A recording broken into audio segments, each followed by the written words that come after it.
कढईत तूप टाकून किसलेलं गाजर टाकायचं आणि ते चांगलं हलवून घ्यायचं. चांगलं व्यवस्थित मिक्स करून त्याच्यामध्ये गरम दूध ओतायचं.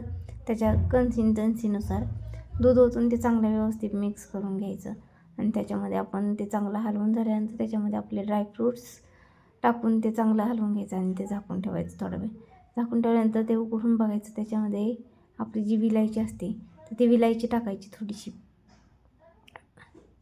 त्याने चांगला स्वाद येतो.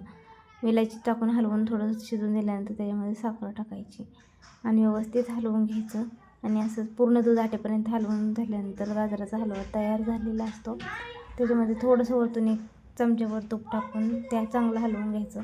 तर गरमागरम गाजराचा हलवा आपला खाण्यासाठी रेडी झालेला आहे. पूर्ण दूध आटल्यानंतर वाटीत मस्त घेऊन गरमागरम गाजराचा हलवा मस्त खाऊन घ्यायचा गरम गरम. मी त्या वाटीमध्ये लगेच काढून घेऊन खाल्लेला आहे.